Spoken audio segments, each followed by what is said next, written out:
Dr. Mueller, most people grow up with unspoken beliefs about sex and intimacy. I think messages that we absorb from culture, religion, or even early experiences. How do these things? How do these subconscious stories shape the way couples connect or even disconnect later in life? Well, to start, this is such a great conversation starter, so I appreciate that. And to start this off, I'm going to take us back to Sigmund Freud. And Sigmund Freud was teaching, and this is still permeated in our culture today, that a woman, if she did not switch from having orgasms through clitoral stimulation to vaginal only stimulation at menarche at the time of her first menses, then she was frigid. So this type of thing is still permeated in our culture around whatever is happening, and like the belief around the penetrative type of orgasm from a in a hetero scenario is superior than other orgasms. And so one of the problems with this and how this kind of thing trickles down into relationships is, unfortunately, many women who cannot actually experience profound orgasmic pleasure this way. And it's most women, because only 18 to 30% of women can have orgasms through penetration alone. So many women are at this point where it's like, it's so easy to be like, well, it's not that interesting to me because I'm not experiencing pleasure, or there's something wrong with me because I'm supposed to experience pleasure this way.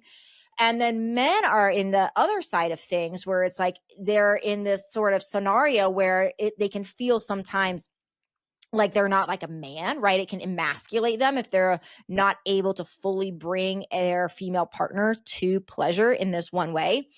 So this is a kind of backdoor way of introducing this, because this is an example of, we have these preconceived beliefs around what pleasure should be and how it should be looked, right? And the preconceived belief is often around like XYZ equals pleasure.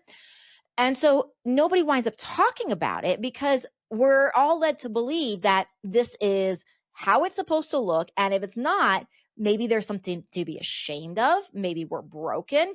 Maybe we're not able to provide for our partner. So there can be guilt and fear and shame. And there's this fundamental innate desire when we're talking about intimacy to protect the ego.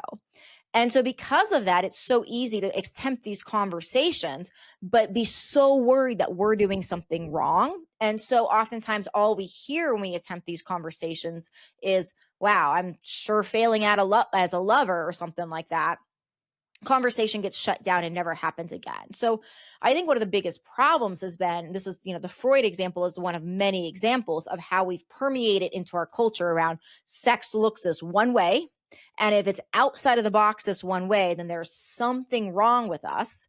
And so then we don't begin to have those conversations, even though studies have also shown that 92% of couples that are happy with their intimate life talk about sex. 92%. Hmm. A lot of it, a lot of the things you said is just fascinating to me because I do believe like many things in life, just because we can sort of quote unquote perform it, that means that we're good at it. And just to give an example, something simple, people feel that they're good at communicating just because they know how to talk. Yeah, but there are nuances around it and how to be more an effective communicator. I think the same thing around sex. Just because we know how to have sex doesn't mean that we know exactly how to do well. And it's more, and I think that both people have to be on the same page, and having different beliefs or narrative around, as you said, what sex should look like, what should feel like, what should be experienced like. Then when there's a dissonance between both, then it creates this sense of, I wouldn't say conflict, but it creates this sense of, as you said, maybe fear, or maybe the ego. It's like, okay, maybe part of the ego is like, okay, I'm not man enough, or I'm not attractive enough if I'm a woman. But also at the same time, it's like, maybe there's something wrong with me, or maybe something wrong with my partner. And we can get so caught up in our brain and in our head just overthinking things. But what you said is fascinating, because 92% of couples that have a satisfying and sexual life, they talk about it. And what do you think? intimacy, especially sexual intimacy, is one of the hardest areas for people to talk about honestly, especially with the person they love the most. Well, I think look at so many things in life that we do, right? It's like we have models for so many things. Like, okay, we want to learn how to play a new sport. We now have access to YouTube where you can find like really good people playing that sport, giving tutorial videos, and that sort of thing. So, in order to learn how to be good at something, we are constantly inundated. We hire business coaches, we hire teachers, we hire music coaches, we hire language coaches, like whatever we want to do in life in order to become better at it. We're usually seeking out, like, one of the first steps is like, let me get educated on it. Let me find somebody that knows more about me on this topic, and let me hire them so I can learn. Sex is like left out of that scenario so much of the time, and it's amazing. Like, your point is really great around, like, oh, just because we can talk, we all of a sudden think we can communicate. It's such a great analogy because we have sex for the first time, right? Largely guided only by what we've seen in maybe a couple movies, maybe porn for some individuals, which is not even real sex from a standpoint of, like, most of what we see in the movies and in porn is literal fantasy, as far as like, oh, like, okay, well, people are getting it on for 2 minutes and all of a sudden everybody's like orgasming and having the best time of their lives. That's not how the human body actually works, and it's certainly especially not how the female human body works. But we're led to believe that this is what sex looks like. So instead of having, like we wouldn't do this from a standpoint of like, oh, let's watch a Michael Jordan movie about basketball, and then all of a sudden you'd be like, okay, well, that was great teaching. Like, if we wanted to learn basketball, maybe that would inspire us, but we go hire a basketball coach. And for sex, we all of a sudden take these things, these images we see, and we look at it and we're like, oh, this is it. That's what it's supposed to look like. And then our sexual experience is largely from there, just created from whatever types of experiences we've had, some of which can be subpar from a standpoint of other people just trying to figure this out too. But then we get into things like, faking it. We get into things of little things we say sometimes that people can say to each other in sex to maybe gaslight each other. Or, sometimes there's just these awkward moments and somebody says something, you can take offense to it, which can lead to fear and guilt and shame and all these things. And without like a teacher or guide, why would we ever begin to think that sex looks, different than it actually is? So I think that's some of it, is that anything else, we're really saying, hey, let's learn a new skill, let's get better at it. We're at least looking, even if we don't hire that like one-on-one person, we're at least really looking for like tutorial videos or books or things to learn. But for whatever reason, we're just in this culture that has said, oh, we're just supposed to like wake up and know what we're doing here. And if we don't, we're also in a culture that says if we don't just automatically know what we're doing and are automatically awesome at it, that we're broken. So it's really dysfunctional. And I think that's, part of the message here. And the important thing about this conversation is, helping people understand that, this is a skill set like anything else. And, for any human to think that another human is going to understand their body and their turn ons and their turn offs, and, we can't take any previous experiences and apply it to our current partner and say, oh, this means my current partner is going to like it. We're just all so uniquely different. But we do that, right? Because we haven't had the training to do otherwise. I think it's, it's very true what you said about when we are trying to become better business owner, better entrepreneurs, we hire a coach, or we want to get in shape and we hire a personal trainer. But when it comes to sex, and even in relationships, I had a guest a few months ago. She's a relationship coach, and she said, yeah, nobody seeks for help and how to be better at relationship until it's too late. And I think there's a lot about shame involved, as you mentioned as well, because for whatever reason we believe, or we want to believe, I think that sex shouldn't be awkward ever, and two, that we should be good at it regardless. It's almost like, okay, we sort of know, we understand from a rational point of view that that sex might be awkward, especially first time, because both of you are in a performative state. You're not in flow. You're overthinking. You say, "What is she going to think about me? What is he going to think about me?" And you get so much in your head. And once you start building trust, things would improve over time, but it requires the level of safety. Now, I do believe that we can rationally understand that, but emotionally, it gets hijacked. I mean, our brain gets hijacked by the emotions and by the fear. It's like, okay, but I don't I don't want to be judged. And I have these, speaking of conversations, I had a friend of mine probably 4 or 5 years ago. Well, first of all, we us men, we don't talk much about our sex life. I know women girlfriends are kind of different, but we usually don't. But I tend to hold space for people in case that friends of mine. And he came to me once. We were talking about random things, and he mentioned that he was having some issues with his girlfriend at a time, and they were together for 4 years, 4 or 5 years at that point. That sex had decreased over time, and I asked, well, have you tried to talk about it? Have you tried to spice things up? So, well, that's sort of the problem. A couple of years ago, I suggested to maybe watch some porn together, and we can just, you know, do new things and explore. And initially, she said yes, but then she said no because she felt insecure about it. And then 6 8 months after, I suggested, well, maybe you can just have some lingerie, and she said, well, you should be attracted by me just being naked. And one thing that I realized there was, well, two things. One, she was very insecure about how she felt, which many people can relate to that. And she didn't know how to express it. And she felt, okay, if my boyfriend needs something else, that means that I'm not enough. And that is one of the narrative. And for him was like, okay, I don't even feel safe to express something and even share what I want to try it or I desire because I get judged by it. So then emotionally, there's a disconnect there that eventually leads to a sexual disconnect. Therefore, instead of going from, let's say, having sex once a day, then it goes to every other day, then once a week, then once a month, and then it slowly starts just disappearing without realizing, oh, it all started with a conversation that we both sort of felt comfortable with. Yeah, I mean, it's an exact cycle that happens, I think, so commonly. And, where that cycle often ends, if we look at some of the top 5 reasons why people split up or why people get divorced, lack of intimacy is usually in most surveys in that top 5, right? It's a huge reason why there's infidelity. It's a huge reason why there's breakups.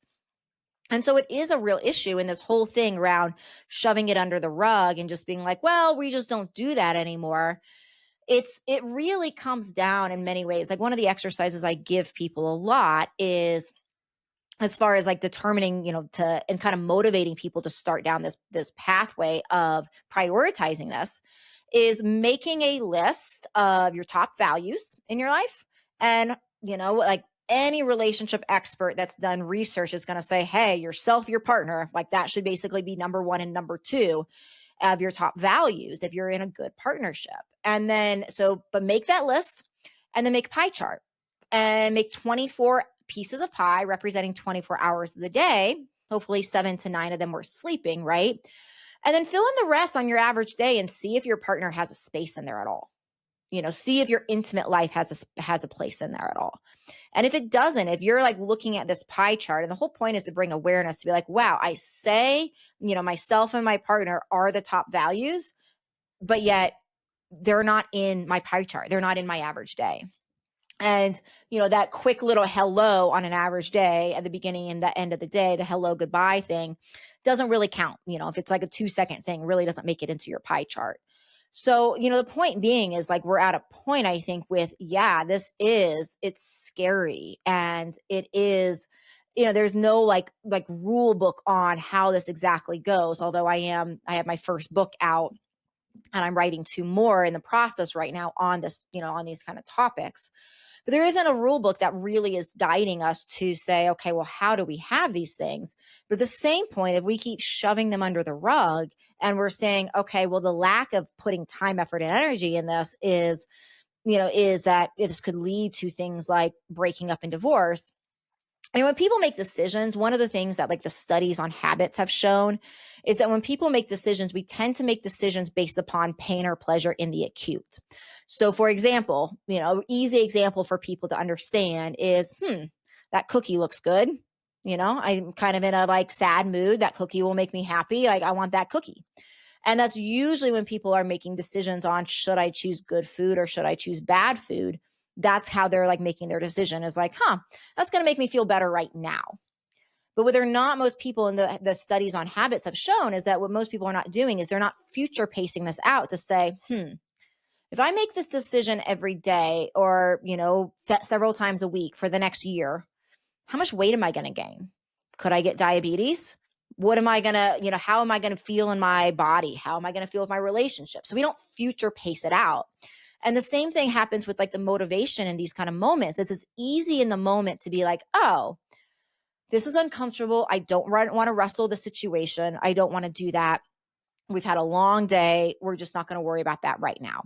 And that's how we self-rationalize it. And it makes sense in the moment. But when we start future pacing it out and start saying like, well, if I choose never to engage in this, and if I choose to continue to shut off this relationship in this way for whatever XYZ reason, I'm not saying it's easy. Like anything I teach about it, it's because I've been through it. So I'm not by any means saying that this is easy. I'm just kind of raising the point of awareness here, is that future, what does that future look like if we have, if we say, we and our partner are like top values in our life, but yet the relationship and the intimacy space doesn't even have a space in the pie. Not a big deal today, not a big deal tomorrow, but what about 1 year, 2 year, 3 years, 5? And we got to start like looking at it and like, where do we go? Where is this taking us if we don't prioritize this? Because that's a first step that I find that most people really need, is starting to say, oh yeah, this is hard. This is scary. I might have shame. I might have guilt. I might have fear. Maybe it's going to be awkward. Maybe we're going to experience all of this. But what does my life look like if we start working on this and we fall in love with again? What does my life look like if we have passion again? What does that actually look like? And what does it look like if we shove this under the rug for 5 years? If we don't talk about it, if it's this gnawing thing, what does our relationship look like that? And we need to future pace it out so we can actually make a better, appropriate choice that feels good to our future of our relationship and not just the present. Such a fascinating thing, because while you were talking, I was just I was I was absorbing all the information and just creating new ideas or even thinking about different things. And first of all, I think that people need more emotional awareness and emotional regulation, because the reason why people don't address it or put it off, it's not because it's not that they don't consciously want it to. It's just it's almost like procrastinating. You don't do, let's say that I have some work to do, and somehow, some way, you know what, my kitchen cabinets needs to be cleaned now, so I'm just going to go and organize that, because we are avoiding what is hard, what is emotionally painful, and this can be very vulnerable, this having these conversations with people. And I think that if we can front load the pain, in terms of pain in a way that, let me see how my life will look like a year from now, 5 years from now, as you said. Sometimes we want to eat the cookie now. Sometimes we want to avoid the conversation now. How it's going to impact down the road? And I do believe what feels bad in the present is good for us in the future, and what feels good for us in the present is bad for us in the future. But what fascinates me the most about even what you said, hey, imagine your life in 5 years from now. We can create the worst case scenarios for most things, but for things that we actually need to create worst case scenarios, we don't. And we just, no, things are going to be fine. Our relationship's going to be fine. We don't need to go to therapy. We don't need to even talk about sex life. And it's such fear. And I think it's just our ego, inner child, just protecting us to a point that we just like, okay, if I don't look at it, it doesn't exist.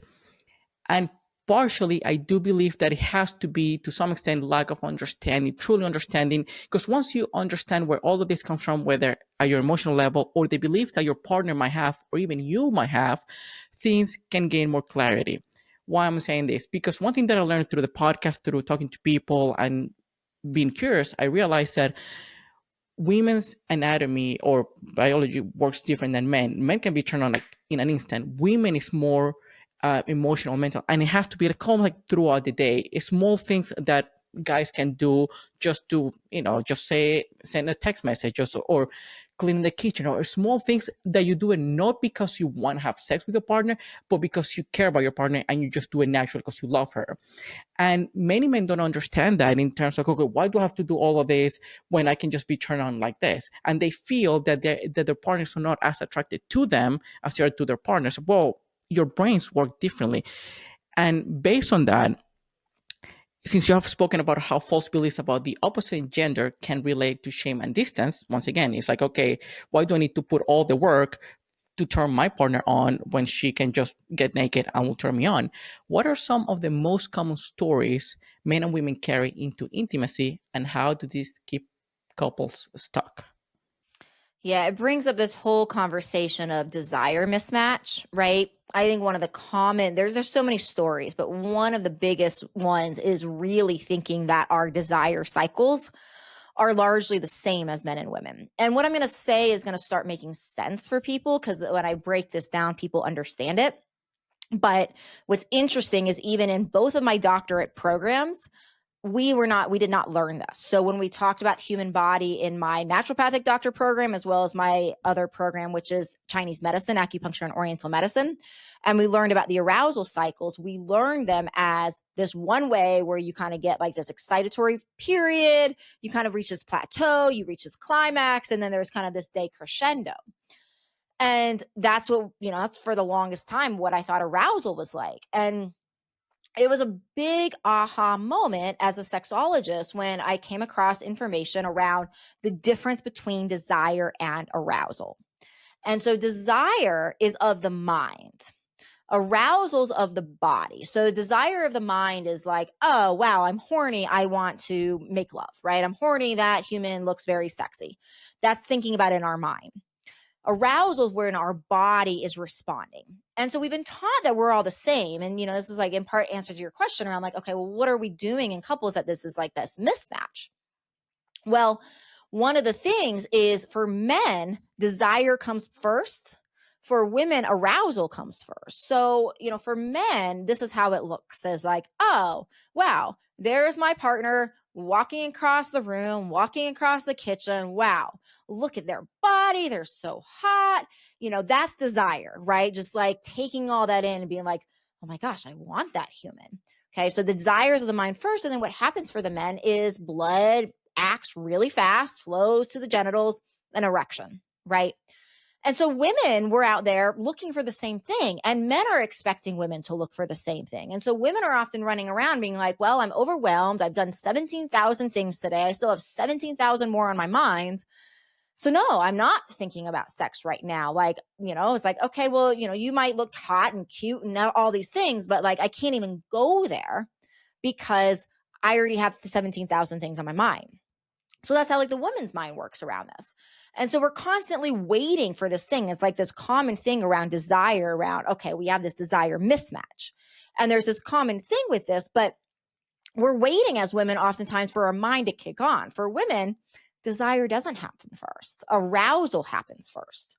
So for her, what this means is she has to deeply feel all of the sensations in her body.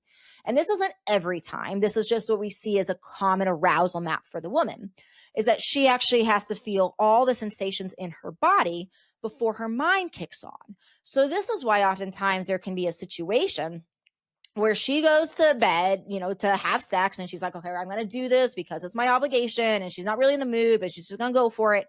And she's kind of doing it and kind of doing it. And like 15, 20 minutes go by, and she might all of a sudden have this thought being like, well, this actually feels really good. Why don't we do this more often? That's desire. So now she's been feeling the sensations of her body and dropping into those sensations and letting her body warm up. And she has to feel that sensation going on in her body oftentimes before she actually thinks about wanting it in her mind. And we're not taught that. So we're constantly in the struggle of trying to get on the same page when we actually need to come at it from different pages and different sides of the coin and meet at the middle. And that's where this education comes in, because this is essential, right, for people to understand that It's not, we cannot wait in these scenarios to be like, there's going to be this. It's like trying to orgasm at the same time, right? It can happen. It's a beautiful thing when it happens. But to get her timed and to get him hard and the right pace and all those things at the right time, like the chances of that actually happening on an average day are actually really low. And it's not saying it's not possible. Just like we can have desire at that same time, like all of these things are possible. But in a normal long-term relationship with the ins and outs of the chores, the jobs, the stress, the house, etc., we got to understand that we're coming at this from different pages. And when we do, then we can start to say, okay, well, what do you need to get aroused? Not what do you need to have desire, right? So we can start to ask those different questions. Huh. I wonder. I wonder how many women even know that about their own body and self.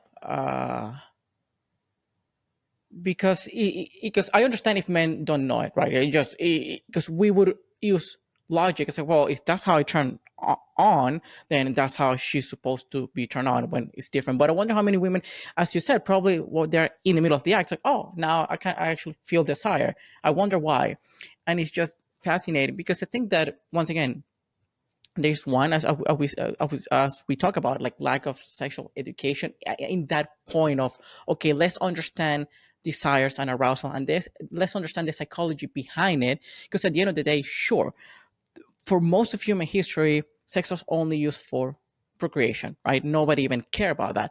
But as we evolve, as our life expectancy grows, and after, because we were supposed to, I guess, until World War II, just do our main job as humans was to live long enough to procreate and just die, right? But now that we're not living until 30 or 40, but we're living 70, 80, 90, then we're going to have to live with one partner or multiple partners, at different times, and this might become more important than just having sex just for the sake of having kids. And if that creates a tension, as we were talking about, how, well, if I want to have a very fulfilling, not only for myself, but for my partner, because I don't think, at least on a personal level, this is just me, I don't want to have sex with a partner if she doesn't feel like it. I know that some men don't care. To me, it's like we both need to be on the same page. If not, I'm not going to enjoy it. I'm going to enjoy it as much as you're enjoying it, even though a lot of that is outside my control. But at least you have to be in the right mindset to do so. Based on that, in my work, I do a lot of work around identities. And I see how people often perform identities and version of themselves they think they will be accepted. How does this show up in the bedroom? And what does it take to bring your authentic self into intimacy? It's such a good question. And it shows up in a lot of different ways, but one of the big ones is through performance sex. And and performance sex is that type of having sex where it's like we are literally putting on a show. It's like, oh, if I toss my head back like this and I make this particular sound and I move my body like this, that's sexy. So it's based upon exteriorly what we have been programmed by society, by media on what sexy should look like. And now when we're in the bedroom, it's all about putting on this performance for our partner around like, okay, well, now I'm sexy and right. And that sort of thing. That's the mask. And we cannot have the depths of pleasure that are possible when we are performing. And the reason in part is because the capacity to experience pleasure is directly related to the capacity to experience presence. So I use food a lot in my analogies, and so bringing up like the idea of pleasurable eating, right?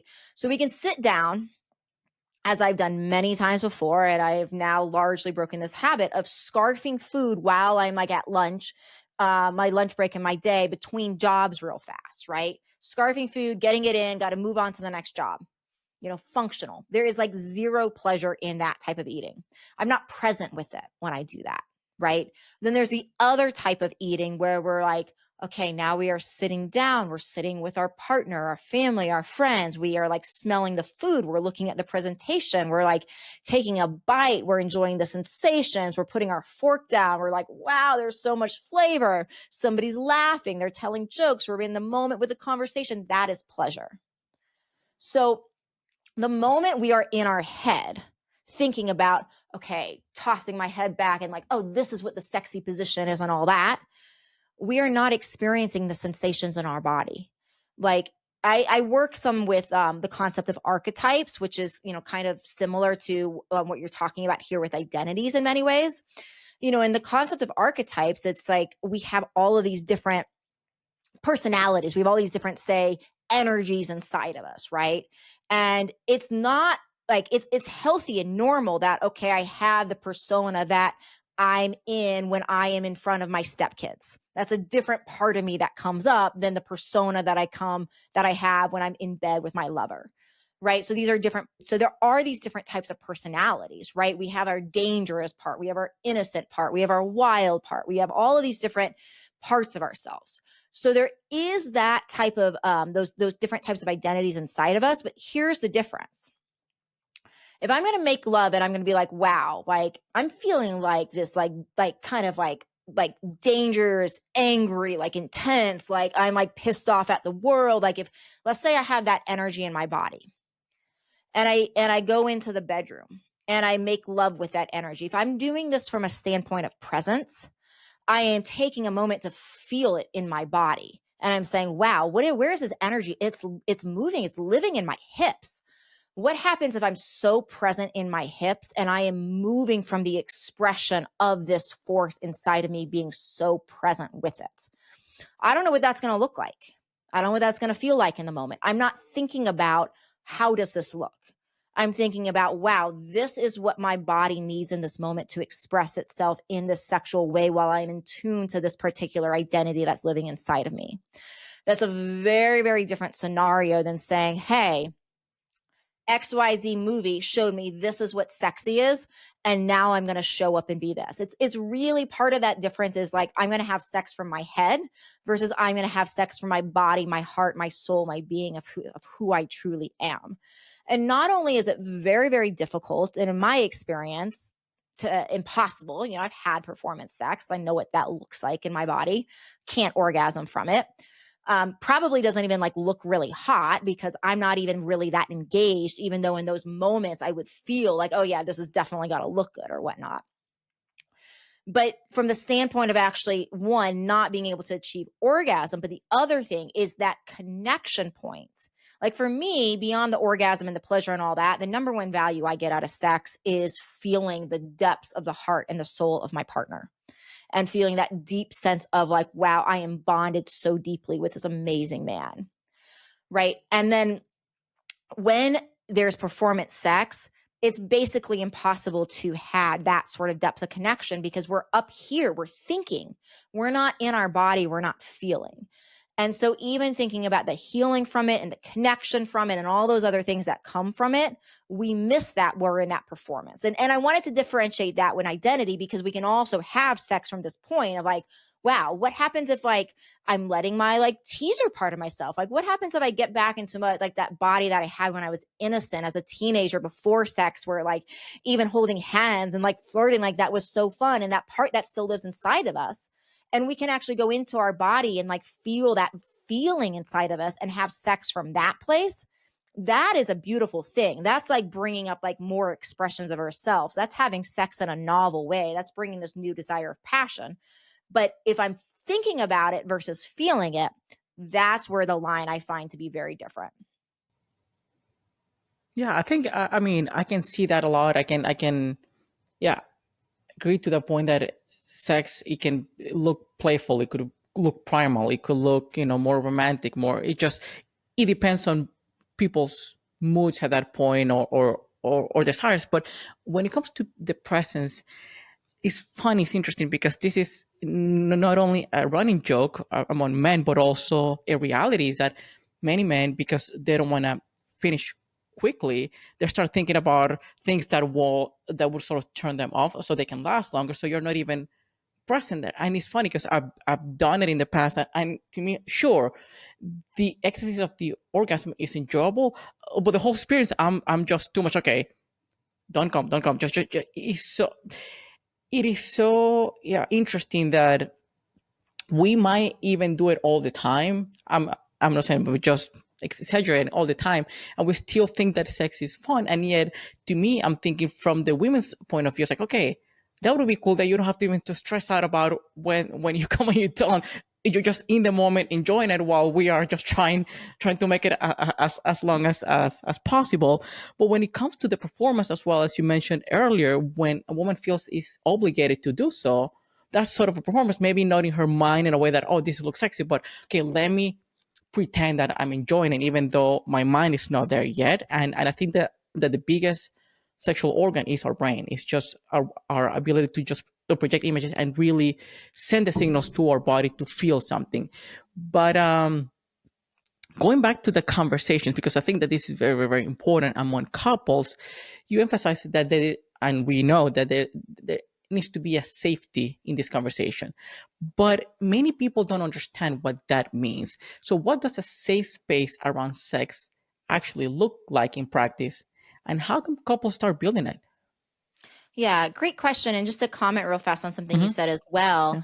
around the mind and the man. I do want to clarify that what I'm talking about here is like it's not uncommon for women, for example, around like, oh, like when you're saying like, oh, just like sit back in the pleasure.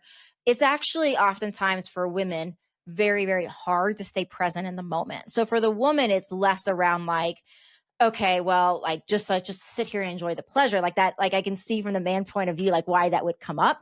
But for the woman, it's like, well, I'm supposed to be here. And I just found myself thinking about the grocery list. It's like what I'm talking about is really checking out of the situation. Yes, our brain is often said to be the biggest sex organ, but the difference is it doesn't mean that we're not using our brain, but it means that, oh, I'm still present in this moment to be like, okay, well, I'm present with my partner. Now I might have to do this thing so I don't orgasm, but I'm still present here versus like I'm not even in the room because my mind is checked out and basically thinking about the to-do list or the laundry or those kind of things. So I just want to differentiate that because I think you brought up a very good point. So I just want to clarify that a little bit. And then wait, going back to tell me your question again. I got a little Yes. lost in that. Yeah. Well, I appreciate that you said that, because it is something that we all try to do, just to be in the present moment, doing whatever we're, whether it's in conversations, whether it's just cooking, it's just be there, and it can be a practice. Now I can see the difference, and I'm glad that you brought it up in terms of, okay, maybe the woman's not trying to perform, but we have a million things in our head that we can get distracted easily, and it's having the capacity to go back into the present moment and enjoy it as it is. Yeah. But my question was, how does a safe space around sex look like in practice, and how can Oh, couples start yes. building it? Yes. The biggest thing, it's like in talking about conversation, right? Like anytime in a relationship where we have conversation, there's three different threats that are present. Anytime there's a conflict conversation. So there's a threat to one person, a threat to the other person, and then a threat to like that joint space, that joint energy between them, right? And when it comes to sex, what studies have shown is that the biggest threat in any situation is the threat to oneself. So that means if my partner and I get into a conversation about sex, I'm going to have a heightened capacity in this conversation, even more than other conversations, to be like, I have to protect myself at all costs. I could get hurt here. And he's going to have the same sort of situation for himself. And so because of that, everybody goes into these conversations oftentimes. Now, again, this is not always, but oftentimes on guard. So it's helpful to know that going in because we have to remember that anytime we're trying to protect ourselves, we're not always listening like with our best capacity.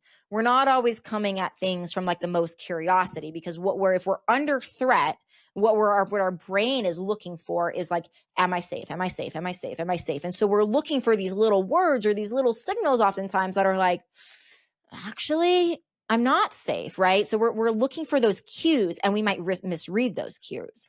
So it is a longer, strategy I have for people. I have a lot of free resources on my website that I'll give you my website as we go here. But I always like, and then when this comes up in conversations, to always give people like a first actionable step for the foundation. So as we're building this skill, one of the first things I encourage people to start doing is just bring in conversation around sex, touch, sensual, intimacy, anything in that world, right? Around what you love. And so I say anything in that world because you might be listening. You're like, well, we haven't had sex for 3 years. Well, you probably hug. You probably is like peck each other on the lips. You probably hold hands or something. There's probably some level of physical touch that is still happening. And so the phase one of foundational communication erotic repair here is to say, okay, I'm going to start being very specific about telling my lover, telling my partner, telling my husband, my wife, whatever, that I love very particular things about the way they touch me. And so this could be, and by particular, I mean, be specific and talk about the impact it has on your body. So, this could be as simple as like, oh, that way that you linger in a hug, even though I know you're so busy and you linger just for those few extra seconds before you leave the door, for the day. Goodness, it just makes my whole body relax. I feel I can breathe better. I feel like I can relax more. And I just know that you're really here for me. Like, thank you so much for the way you touch me. I just love that. Right. Could be if we're like, having sex and we're doing that. And, let's say that even if it's not often, we can talk about the way they do whatever they're doing there. And there could be 100 things we want to change.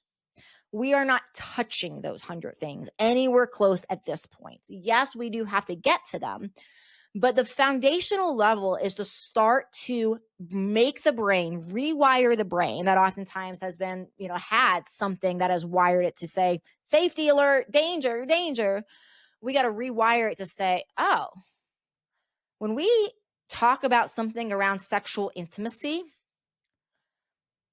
I actually feel better about myself. I feel good. I like that. It's like a bucket, in like the Gottmans. I love the Gottmans as relationship coaches. And one of the things they talk about is how many positive things we need to hear before we hear a challenging thing about the relationship. And in their research, what they have found is you need 5 positive things for every 1 negative thing. Oftentimes I find that when we're talking about sex, before we can even bring up something negative, we might need to build our positive bucket up more than 5. Like we might need to practice this for, a couple months, get really good at this. And a couple of things are going to happen when we do this. One, the more we talk about the things we love, the more we'll start to get more of those. And there won't be enough time all the time for the things we don't love. So some of the things that you're like, I don't like that thing so much. Sometimes I find that you never even have to bring it up because you're bringing in so much more of the good that the thing that is like, well, that's not as favorable. It just goes away on its own.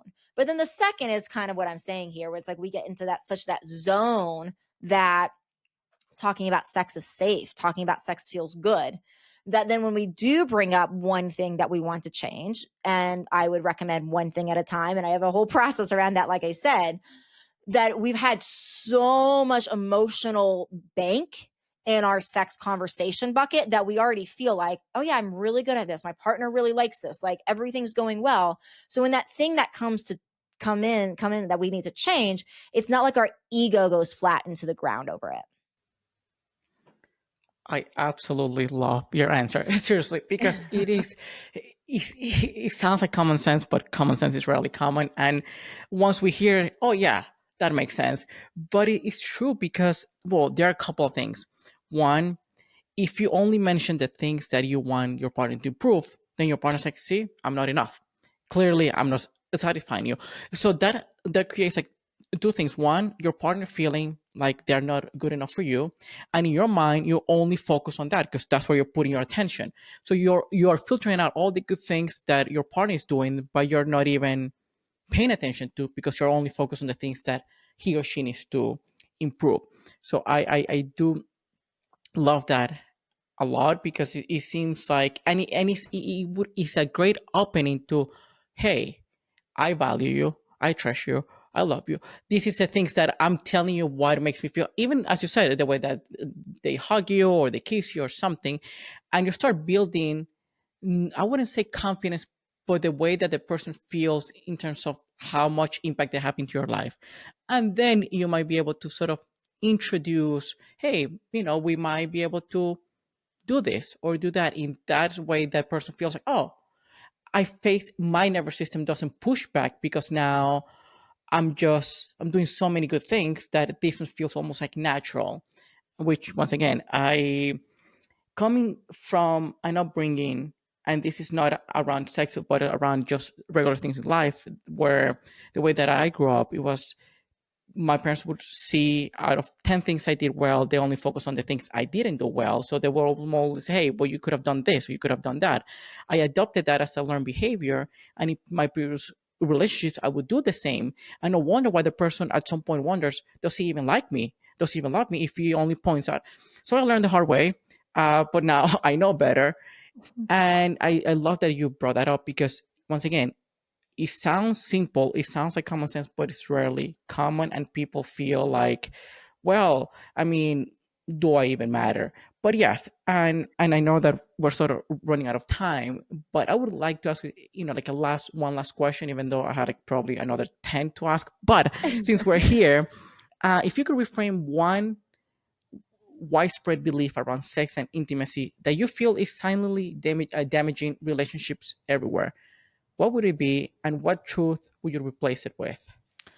Well, I mean, I'm going to give you a second one because the first one for sure I really already talked about, which is the arousal desire thing, because I do think like the reason I work to reframe that so much is I do think it's a huge thing that is preventing people from getting together and actually prioritizing this as they're waiting for that. But because you asked this, I will give you my second one, my probably the second thing that if I could reframe, and what it would be is that no matter what is going on with people, whether it's erectile dysfunction, whether it's pelvic pain, whether it is vaginal dryness, whether it is, wow, you just are awkward all the time in bed and it's not working, whether you've never had an orgasm, orgasms have gone away, whatever it is, this whole thing of this means something is broken, or the term that drives me nuts is sexual dysfunction. Like, and so many things we could say fall under that, but I don't like that because it's making it seem like there's innately something broken with us. Where no matter what we're experiencing of like what I just listed, or if it's something that I didn't list and something else that's going on in sex life, all it is saying, hey, there is some sort of imbalance in your body or in your relationship. Imbalances happen all the time. Imbalances happen when we get a sore throat. Imbalances happen when we get a little bloated after a meal, right? All of those things, they're all just imbalances. And all imbalances really mean is, hey, something's not totally working. The body or the relationship is trying to communicate something.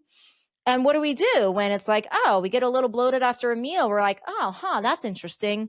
What about that did not work for me? And we make change, and we don't get into our head about like what this could mean about who we are as individuals. So we really need to get out of this world of saying this is sexual dysfunction, and really saying all we're talking about here are imbalances in the relationships, like the imbalances in the body. Let's get the stigma out of it. And let's just look at this as like, oh, these are just flags. They're just warnings. It doesn't have to be a big deal. Let's just say, hey, here's the flag. Here's the warning symbol. And let's actually use that to say, what does this mean? And how can I solve it? And how can I bring things back into balance? I love that a lot because it's almost like we have to become aware that whenever those thoughts pop in our head, there's nothing inherently wrong about ourselves. There's something that we might be missing, maybe in our diet, maybe stress, maybe something. And the moment that we remove our worth or value from what's happening, then we can just regulate ourselves and find the solutions rather than go downward spiral and get crazy and feel that, well, clearly there's something wrong with me. I might as well not have anybody, um, or be in a relationship. Clearly I cannot either please them or they cannot please me for whatever reason. So I love that, and just bringing people the awareness and being curious about why you're experiencing what you're experiencing. But yeah, Dr. Mueller, it was such a pleasure having you on, and I probably have to bring you back because once again I had so many different questions because this is a fascinating topic that not many people like to talk about, whether it's taboo or even because simply people feel vulnerable to talk about. But the more that you do, the more you understand it, the better and more feeling your relationships are going to be. But where can people find you, work with you, buy your book, anything? Yeah, thank you. So my book is on sale and it's at wanttowantit.com. We're really talking in that book about how to want sex, so that desire, how to get better at it, and how to have more of it. So it's a really great guidebook in a lot of different ways. So again, that's at wanttowantIt.com. In addition to that, I have a ton of information. I have a lot of free downloads, how to bring novelty back into your relationship, how to talk about sex. I have a free ebook out there. I have a lube guide because a lot of people are using the wrong lubes and it's really destroying the vagina, and you can get like a lot of vagina problems just from using the wrong lube. So a lot of free resources. I also have, I'm just going to show this product real fast. This is a fairly new product out on the market. It's called Lexus. And so this is like the female part and the male part. The female wears this, the male wears this cock ring. There's a magnet here. As he gets closer to her, she wears this like a harness. It vibrates this in a higher, more capacity way. And it's been the most amazing thing I have found for couples play that is hands-free, that closes the orgasm gap, where they get to still have penetrative sex, but she gets to have this external stimulation. It's just a godsend, this product. So that's on my website. So the easiest way to get information about that, I'm putting everything on when we're actually finishing this today. So it'll be live here when this episode goes out, is we're putting all of our products on one central page. And so you can find that at mysexdoc.com. So you'll see all these resources and more of free things to get started, supportive toys like the one I mentioned, and a whole lot more. Awesome, awesome. I love all of that, and all of those are gonna be included, of course, in the video, you description and show notes. And once again, Diana, it was such a pleasure having you on, and thank you so much for just opening our minds into something that a lot of us might be afraid to talk about. It was a pleasure. Really, thank you for having me, and I loved your questions. So I appreciate them so much. Yeah, thank you.